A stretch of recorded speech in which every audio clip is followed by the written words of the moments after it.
Welcome to Atypical, an offbeat take on news in the addiction recovery field. I'm co-host Mary Crocker Cook from the San Jose City College Alcohol and Drug Studies program. Be sure and subscribe. And I'm co-host Gary Montreza, Executive Director of Pathway Society in San Jose. Our purpose is to both educate and entertain. With recent news and stories about addiction field, we've set our podcast up in sections that include drugs, news, an ethics challenge, and prevention. Yeah. Can I interrupt for a minute? You certainly can. With a couple new segments. News segment alert. New segment alerts. Okay. One, I just want to get your permission. To our audience, we've been on a podcast tour in Europe. We have. So we've been off for a bit. Yeah. We were invited we'll get into that later. We'll tell you about that next week. But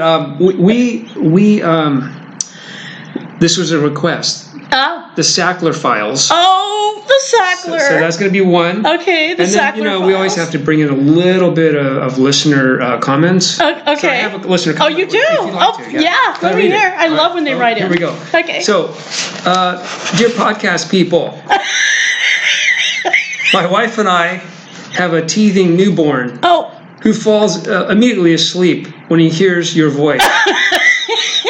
We thought the program was a bit boring, and so we stopped listening until we realized our newborn's sleeping problems were increasing. Wow! Thank you so much for what you have done for our family.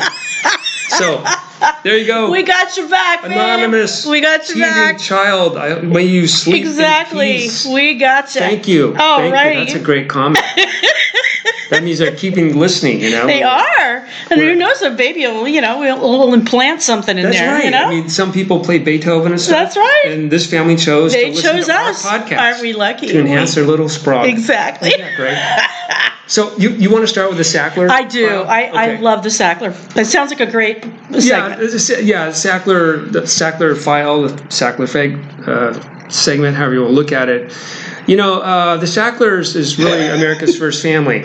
If you want to look at America's rampant capitalism and all that. And if you're not familiar with the Sacklers, you might be familiar with Purdue Pharma. Oh, that's right. Yes, and so they're the folks that have bestowed OxyContin. Yes, they have. They're the OxyContin people. And the OxyContin people. So this is out of the Washington Post. This was in June, the beginning of June. If there was a, quote, most wanted when it comes to the country's opioid addiction crisis, it might be the Sackler family and this company, Purdue Pharma. Wow. That's called a burn. Oh. So the maker of OxyContin, of course we know, is on the brink of bankruptcy. That's so sad. Really? It's so sad. Oh, righty now. Don't be sad yet, because I'm going to tie a couple articles together and maybe you'll get it. So California, Maine, Hawaii, District of Columbia. There's a bunch of lawsuits, of course, that are coming down. Yeah. The latest states to go after the company, West Virginia, Maryland, Kansas, Iowa, Wisconsin, New Jersey. Oh, that's going to be tough. Ooh. So the truth is, quote, the start of this crisis can be traced back to Purdue Pharma and the Sackler family and their pursuits of profit. This is from our esteemed California Attorney General, Javier Becerra. And so, they're also trying to go after President Richard Sackler, and they're suggesting he acted illegally and encouraging widespread use of course, as you know. Now, to be fair, Purdue's not the only, drug company that has... That's true. It just happens to be the first family. The first family. And so, this is one part I wanted to point out to you. So, much of the spotlight, of course, is on Purdue. Because they've really behaved badly. Yes, so they have the behaved Sacklers appear to have profited handsomely from sales of OxyContin, with evidence that members of the family, hold on to your small grab children. My pearls, yes. Wake up, little teething child. Transferred at least $4 billion billion with out a B. of the company and into their own personal accounts over about half a decade. Now, a better way to say half a decade is say within 5 years. Wow. How about 5 years? The last 5 years they've transferred. That's right. B with a billion. $4 billion. So then let me reference another article from the Center of Responsive Politics, which is also known as OpenSecrets.org. If you want to know where money is funneling into different, people, representatives, you can find out. Okay, yeah. So, according to Forbes, this 2016, the Sacklers are, the 19th richest family in America. Okay. Worth about 19th? Yeah, I know. Okay. What's that? Worth $13 billion. Wow. So I put it at this. They made another $4 billion in 5 years. Wow. They increased their income by 33%, a third. Wow. More than Yeah. that. So I don't know any of us that have been able to do that. Yeah, so I haven't. I know how you therapists live, and it's questionable. Where do you get all that money? Yeah, I know. Why We're so high on the hog. Why so many power tools? What's going on? And so I'm gonna point out one little thing here. Okay. And then I'll be quiet. I'm not gonna go through how much money is pouring into the pockets of both Republicans and Democrats. Yep, Mostly I know. Republicans, but let's be honest, it's both. But how this is really insidious is you look at a family like this, very high profile, the Louvre. The Louvre is a little museum. Wow. Paris. The Guggenheim, that's Okay, Guggenheim. in New York, Columbia University, Metropolitan Museum of Art. So they contribute a lot of money to Harvard, Yale, Wow. all these places. And so I just call that out because during the next segments of the Sackler files, we're going to start piecing together how this is like a metastasized cancer. Wow. That wealth is really, I'd say, a risk factor for the folks we work with. Oh, that's an Distribution interesting of point. wealth is a risk factor for Oh, them. So says my favorite social justice here we lawyer. go. So let me switch into this next story that kind of proves my point. Okay, but first, before we can do that, Yes. Before we do that, we need to look at why would you use that to get high? Thanks for reining me back. I need to rein you in because I know you get all excited with the social justice. But I don't want you to miss this, Gary, because today's offering is Burt's Bees chapstick. Okay, now. Wait a minute, I use that. Okay. Well, like a lot. Okay. All the time. Oh, well, Gary, we need to talk because lip balm addiction is frequently debated in dermatology and psychology. Apparently, lip balm addiction is a real phenomenon. Dr. Janet Pertowski told that people who become dependent on lip balm develop a sensitivity to components in it, and the sensitivity leads to a reaction in the lips that adds to a chapped feeling in their lips, which makes them think they need to use more lip balm. And in fact, this dependence can seriously affect the quality of their daily lives. In fact, there is an entire website that you might want to check out called Lip Balm Anonymous. Lip Balm Anonymous, a forum for people who suffer from extreme lip balm dependence. LABA. So here's an example. Burt's Bees Original Peppermint was Carrie Dougherty's preferred brand when her lip balm usage went off the rails. I remember putting it on my lips and putting the tube down. I found myself absent-mindedly reaching for the tube later, she explained. It was so bizarre. I thought, wait, I just put on chapstick multiple times in the last few minutes. That's all I can remember. And I was suddenly aware I had this problem. And Carrie's crisis hit in the middle of a meeting. Until then, nobody knew she had a problem. I could put some on very quickly and they wouldn't notice. But in reality, she was using her lip balm up to 300 times per day. Wow. Now, Carrie never had an issue with substance abuse. As a teenager, she avoided drugs and alcohol, but she recognized something about her lip balm usage wasn't entirely normal. She said, even if it became absorbed in my lips even a little bit, I'd have to reapply. If I didn't, I'd start licking my lips. And then I felt anxious and thick. So, some people are wondering if this might be OCD. But That's we my do. First thought. I know, but you said, Dr. Pilong offers several common sense questions to ask you to judge for yourself whether you may have a dependence on lip balm, Gary. So here we go. Well, use it once. Do you apply it very frequently? Do you have to carry it with you at all times? Do you have it stashed all over your purse, your car, your bedroom, your bathroom? No. Do you spend a lot of money on it? Yeah. Have your friends or family commented on your frequent use and spending on it? Do you go out of your way to make yourself late to get more? And do you have trouble concentrating or enjoying your life because you cannot take your mind off the need to reapply it? Now there you go. You're punking me. I am not punking you. It is a real thing. There is Lip Balm Anonymous. Because anyone that's been in a middle school knows that middle school girls carry every type of known thing for substance to put on their lips all the time. Yes, they do. But 300 times a day. Yeah, that can be. That's a bit excessive. But is that a symptom or the cause? It was really interrupting Carrie's life. How many people This you poor think are woman. afflicted? Well, enough to have a website. Afflicted by it. Okay. We'd have to check it out. But I'm just alerting you because, particularly now that I know you use it. Well, we need to be twice on a this. year? We need to. When do I use it? I don't know. If I'm in the. I don't know, Gary, but I'm gonna start watching you in the meetings. And my ribs get, chapped. I'm gonna have my eye on you at the next board meeting. Yeah. If you have to step out of the office frequently to get yourself a little lip balm. You'll know those problems when I start, scrolling messages on the mirrors. Bathrooms with the lip balm. That's completely obscure. I've never heard of such. Well, there you go. That's my job, is to bring it to you. Yeah, you bring it to me. There you go. You're like, wow. I'm floored. There it is. This is what our tour in Europe yielded. Exactly. This is where we've hit. We have been exposed to even more ways to get high. That's right. I would say that maybe people, if they infused their lip balm with something. No, that's a good idea. That could be a market.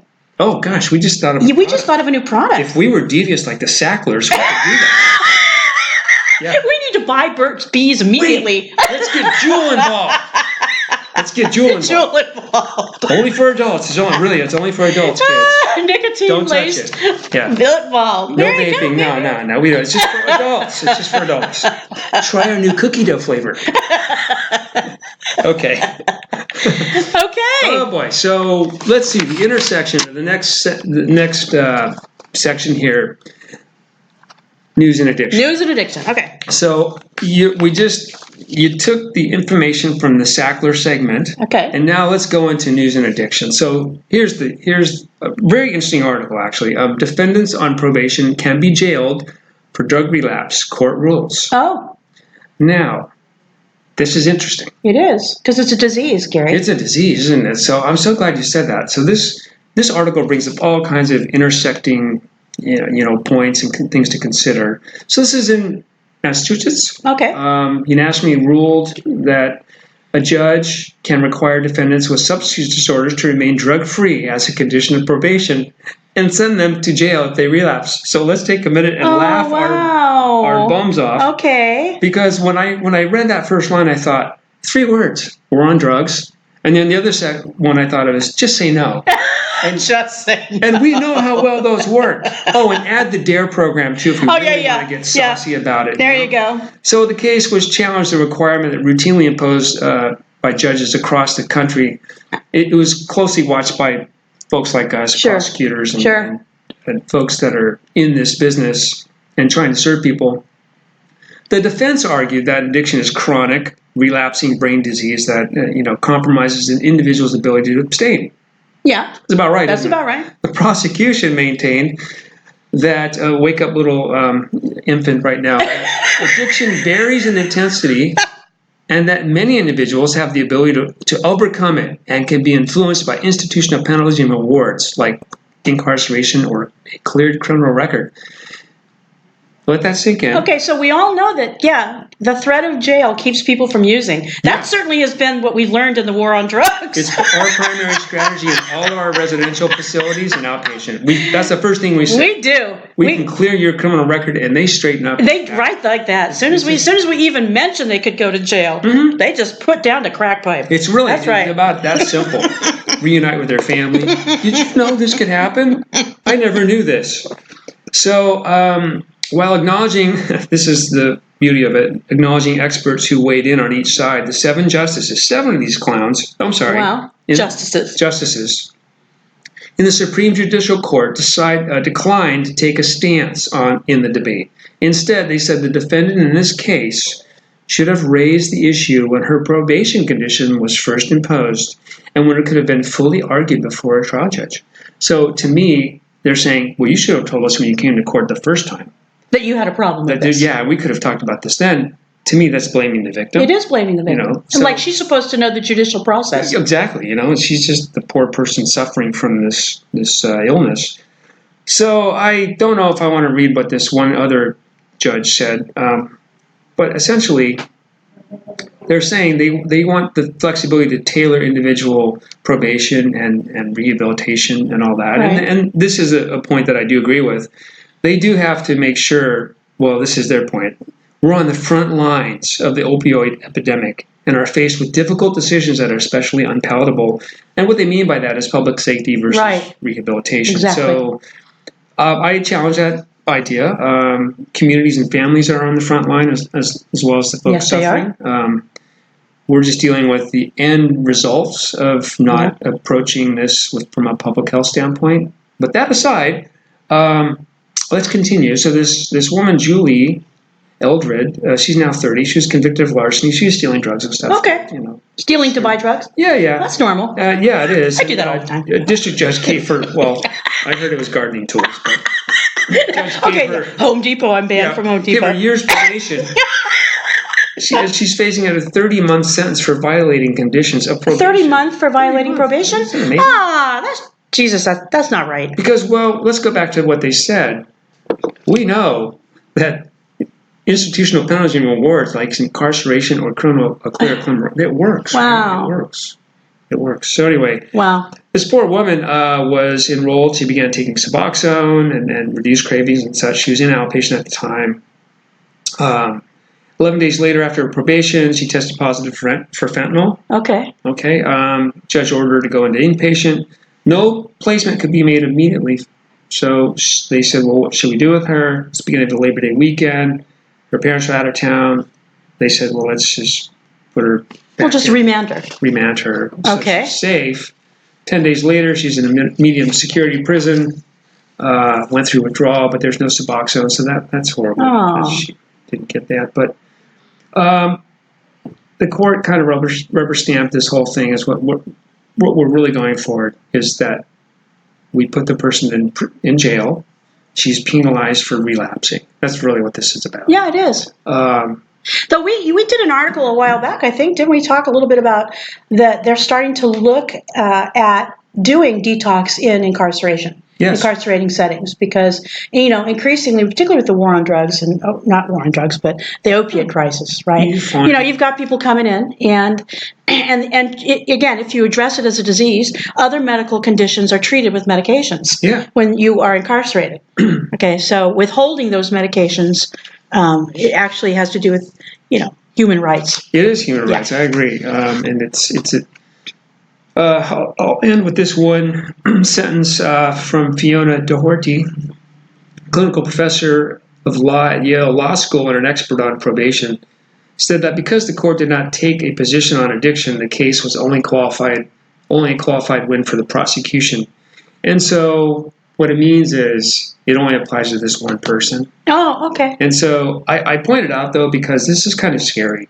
No, it is. And the idea that... Well, it's a lack of education and understanding and stigma. Yes. Right? It's, again, that we still have work to do around, stigma and helping people understand what addiction really is and what it's not.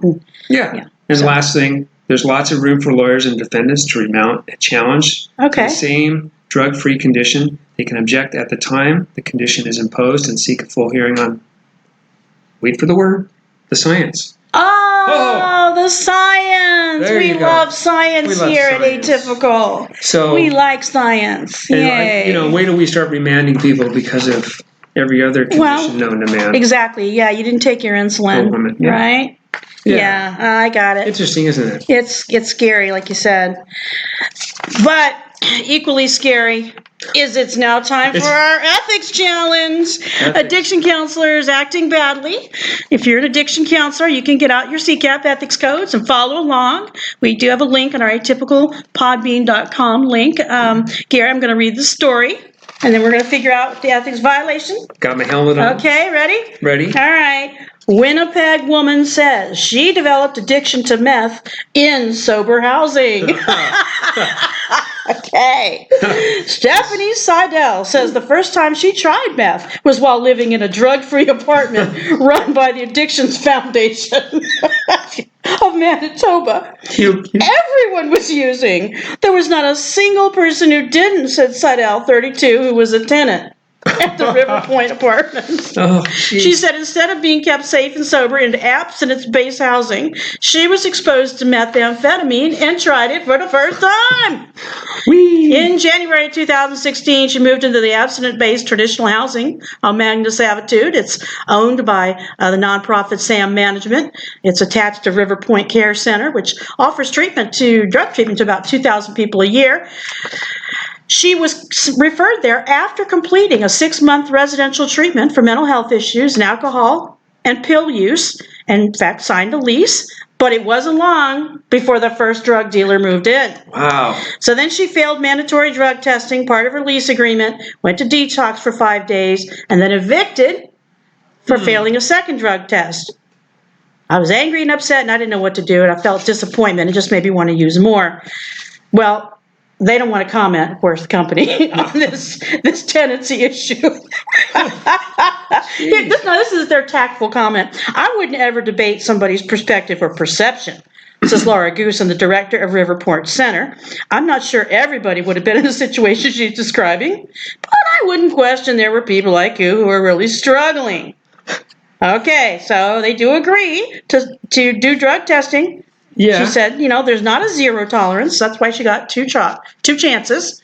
Okay, slips are part of recovery, but if they're not committed to their recovery plan, they can be indicted. Now, they also can be evicted for engaging in behaviors to put other tenants in danger. Yes. And I would actually suggest that moving in drug dealers would qualify. Yeah, that's not a good prevention strategy. That is an anti-prevention. Anyway, they said, the truth is, Seidel says she would not have become addicted to meth if she moved into a regular apartment instead of the sober living facility. What was her primary? Alcohol and pills. So she had never tried meth until she went into the sober living housing. So anyway, that was particularly horrifically awful. It's horrifically awful. It's in Canada. Yes. Are you implying that would never happen here, Gary? No, it does happen here. What I was going to suggest is, as we've discussed a lot on this program, and was a topic when we went to Europe, the lack of regulation around recovery residences as they're now becoming known. Yeah. So look for that. Yeah. So I would say this is definitely principle one with the conduct, meaning, basically exploiting relationships, not providing or offering counseling services I would say failing to offer counseling services where needed. I think there's problems with boundaries like business relationships. Obviously, drug dealing is a business. Was there a restaurant involved? Yeah, exactly. Remember that one? Yes. She was using them as the help. Yeah, woo, that was bad. Okay, so I think we've got several violations here, and our heart goes out to the poor woman who happened to check into that particular sober living facility and was introduced to methamphetamine. So there you go. Here's another very sad story. This is just a Sackler update. Now the Sacklers are being shunned all over the place. David and Josh Sackler are reportedly selling their Upper East Side apartment and moving to, wait for it, where do you think they're moving? Canada? Palm Beach, Florida. Palm Beach, Florida! I love the Trumps. They're my neighbors. They're my Rehab Riviera. Yeah. They can sell more Oxycontin because that's where all of that patient procuring's happening. Right. Of course they're going there. They're moving that's so smart of them. I just want to point out that. Just a thought.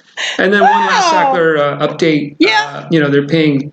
The company agreed to pay $270 million in some, settlement with Oklahoma, which is nothing when you look at not for them when they get billions. And the poor family, remember they made $4 billion. Yeah, they did. And so they are taking out of their own pockets $75 million, which is 2%.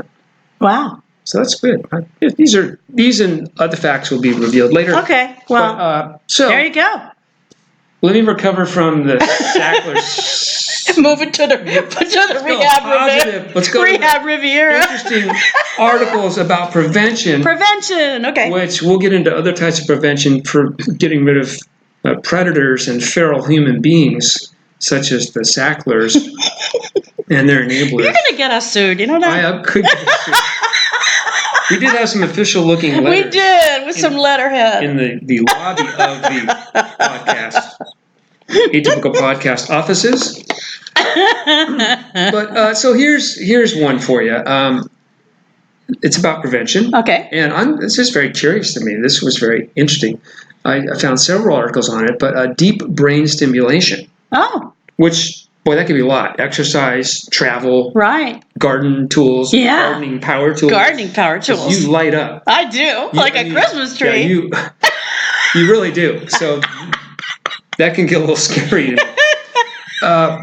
So this deep brain stimulation, this is not approved yet, but this is, as we know, many people are struggling with addiction in all shapes and forms. Some are using their lip balm. Yes. Apparently too much. We've learned that today. But this was in the Journal of Neurosurgical Focus with some folks from Stanford.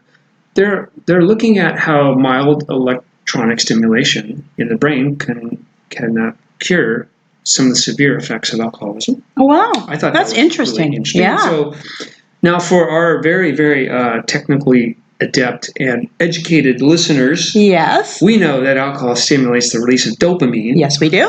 So that's the feel-good thing in our brain. Exercise does as well. Yes, it does. All kinds of other things. But this reward gets overly stimulated, as we know. Okay. And so the person learns to associate the psychoactive substance with the positive experience. That's right. You would say. So that's right. Let me know if I'm off on this. I will.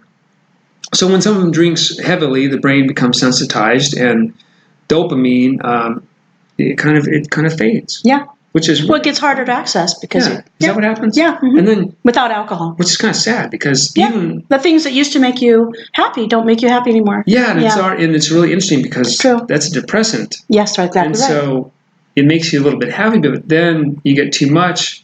This stuff shuts off. The release shuts off. Then you're doing more. Yeah. I mean, this seems like a very, very bad cycle. Yeah. So, I wanted to suggest, and I read here, the longer the person drinks, the harder it becomes to break the habit. Really? Yeah, we know that. So we know that. These circuits, though, really become, I guess it affects executive functioning. They become corrupted. That's right. At a level. That's right. So we all know it's devastating. I'm not going to go into that part of the idea. But here's what they're suggesting. They're using this right now to treat some aspects of Parkinson's disease, obsessive compulsive disorder, which may help with the lip balm. Okay. But scientists have noticed that it also can reduce alcohol cravings. Oh, cool. Yeah. So they did this DBS, this brain stimulation.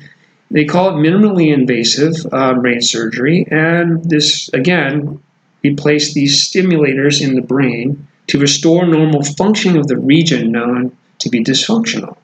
And so when the patients, when they receive this small dose in this area, they've noticed that there's been improvement. Huh. So for example, I'm going to try this word, the nucleus accumbens. That's right. You know this? I do. See, I don't, folks. So it's triggered when patients anticipate a reward. Mm-hmm. And so this thing gets in there, and they talk about how this 54-year-old man was struggling with severe anxiety, secondary depressive disorder, and severe alcohol dependency with daily alcohol consumption of more than 10 drinks a day. Wow, okay.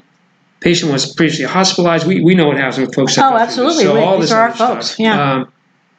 Same study treated another 69-year-old man with more than 30-year history of alcohol dependence who drank more than 200 grams of alcohol daily. Wow, okay. Which I'm not sure how much that is. It's a lot. Nothing, of course, worked. DBS therapy began. The person was able to reduce their consumption and was abstinent after 1 year. After 1 year. Good for him. Yeah. I think, though, that the concern I have is the word minimal brain surgery. Minimally invasive. Minimally invasive brain surgery. I've never found those things together. I don't normally use that in a sentence. Mm-mm. So I would want to learn a little more about that. I do know there's TMS, which is the transdermal stuff that they're doing around stimulation of the brain for different kinds of mental health disorders. Yeah. But I don't know if it's been tried for addiction. So that's interesting. What's your thought on this opened up a lot of thoughts for me. And one was, so you treat this, and the person's cravings and stuff go down. Yep.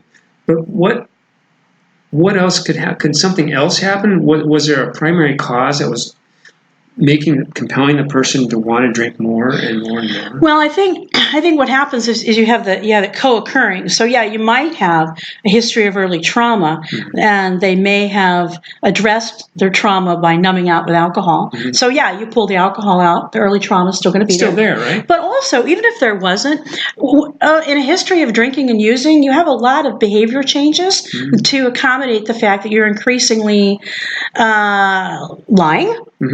You're increasingly under the radar, not accountable. There's a lot of things that you have to adapt in your behaviors to keep your drinking and using history going.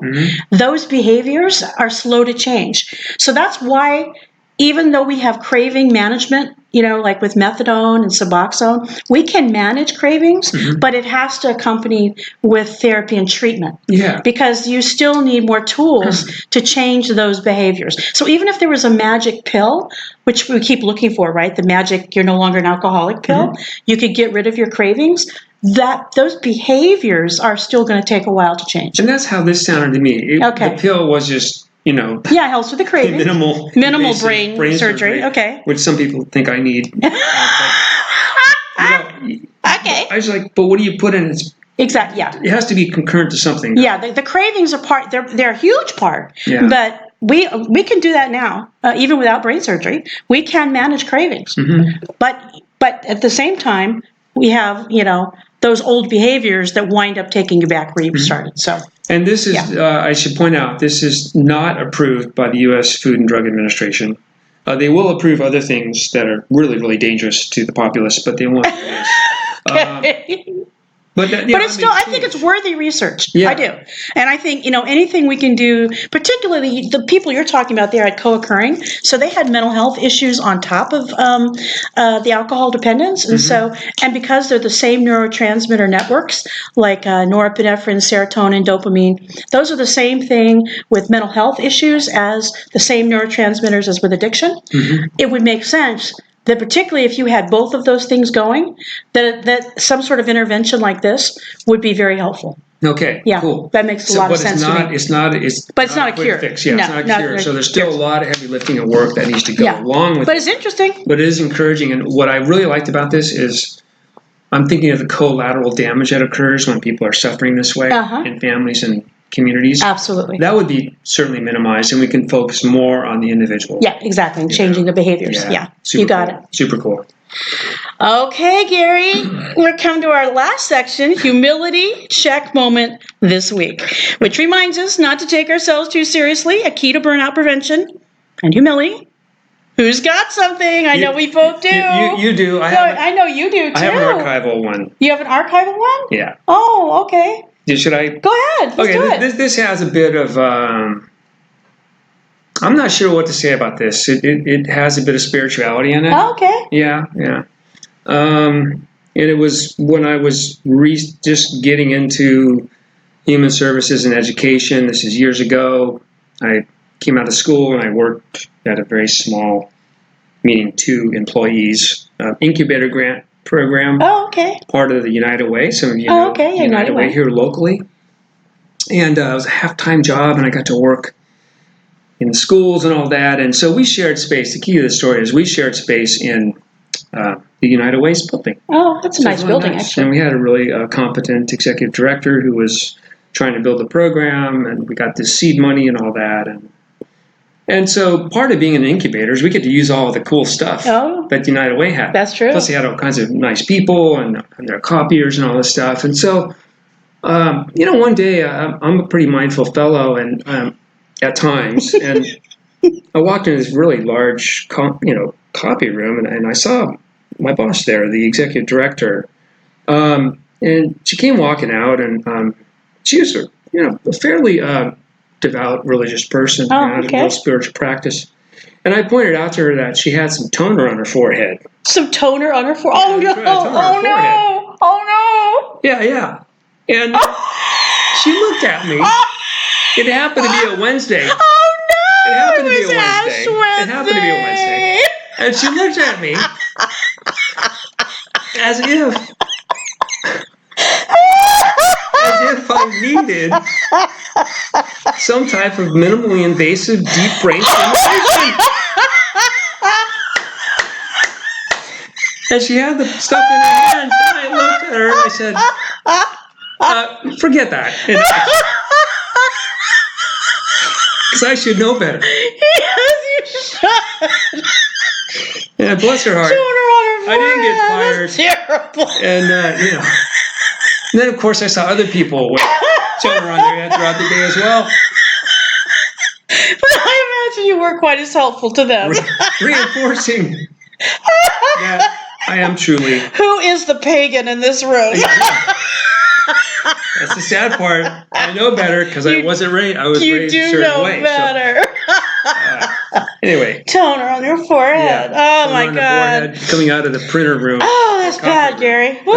That's bad. Okay. Yeah. Okay. Well. Okay. I have a very special one for you because it involves a power tool. I know. And I know you love it. In fact, this week I even brought, and unfortunately our listeners can't hear it, but a piece of fabric. It's a very light fabric. Torn. It is short. It is for show and tell, so that Gary understands the story I'm about to tell. This is getting scary. Okay, folks, so what I'm looking at is a piece of very nice fabric. Yeah. That looks like it went through a mower. Yes. Okay. So let me explain what happened. Okay. Okay. So I have been. or you were running with the bulls. I'm not sure. Can't blow them up. I'm not sure. Okay. Well, I was putting out some additional new bags of lava rock. In my front yard, but before I could do that, it meant that I need to blow leaves and debris off of the lava rock so that I could add the new lava rock, which meant I got to go out and I got to go in my garage and get my blower, my electric blower. Oh, no. Right. Okay, so I'm like, because I love to do me some blowing, so I'm like, okay, an excuse. So I break out the blower. Well, I'm out there. I'm blowing away, and I'm having a good old time. And then I realized, because I had put down a new set of a new thing with rocks and lava, and in another strip part of my front. And I thought, well, I'll just go on over there and do me some blowing. And on my way over, Gary, all of a sudden, can I ask you? Were you feeling kind of euphoric? I was enjoying myself, and all of a sudden, I turned my blower to the other rocks, and I hear zoop, and all of a sudden, my blower locks up. So and what has happened, Carrie? The intake of the blower. Yeah, it locks up. That was it. And what had happened, Gary, was I wear this. Can I ask why you might be? Wait, can I ask why you might be wearing a flowing Stevie Nicks type of fabric when the Fleetwood Mac or something? With a blower. Because, Gary, as you notice, I have no melanin. I'm very white. And so I have to wear fabrics over me when I'm gardening. You were half naked. I had this beautiful kimono jacket on over my regular T-shirt because I know, but it was thin, and I had it in the closet. And so I thought, well, this way I won't get sunburned. And so I had it on, and Gary, my beautiful kimono, I was not, and it got sucked up, and then I couldn't get it out. So I thought, okay, I better unplug it. Oh God, because I was afraid it'd catch on fire. Was it burning a smell? So not yet. But I thought, this can't be good. And so I unplugged it, and I sat on the porch. And Gary, I spent 20 minutes digging the fabric out of the blower. Please tell me you unplugged it. I did, because I did notice that I should probably unplug it before I get out the knife and start digging around in it. And anyway, so I brought it for show and tell, because I have now this is the corner of the jacket, so I can still wear said jacket. No. It's only that it's now shorter. Folks, you don't see it. It looks like a loincloth right now. It literally ripped a chunk out of this whatever thing you were wearing. I can't. Well, it's weird because it was lightweight. And Gary, it never occurred to me that one should not wear flowing garments when using power tools. So I have now learned yet another gardening tip for frequent listeners. Do not wear flowing garments get some really, when using gardening clothes or something. Were you trying to look good? No, it's just that it was thin. It was so hot people do that. outside. They go to the store and they're all dressed up. No, it's just that it was hot outside. In fact, I was wearing a god-awful shirt underneath it that didn't even match. But I was hoping it would keep me, from sunburn. Really? Anyway, Gary, I couldn't. This is horrible. The best part of the story was that I knew I was going to get to tell it to you. Yes, you're right. And no one drove by, and she doesn't have no 290 involved for public nudity. That's good. Anyway, Gary, I could not wait to tell you that story, and in fact, it had. This is getting scary. The fact that I had visual aids was even better for me. Okay, we're gonna have to talk off air about this. This is getting scary. Next thing you're gonna look what happened to this small animal. Well, I have to say, when I have these little mishaps, you are my first thought. I don't call ripping clothing off as a miss. That's not a mishap. That's a near miss. It just got sucked right up into that engine. Yeah, that was not good. It's a near miss. Not good. So anyway. Yeah, okay, so on that note, I want to thank you all for joining us after our hiatus, our running around in Europe entertaining people. Yes. And we will look forward to seeing you in our next episode of Atypical. Take care. Take care.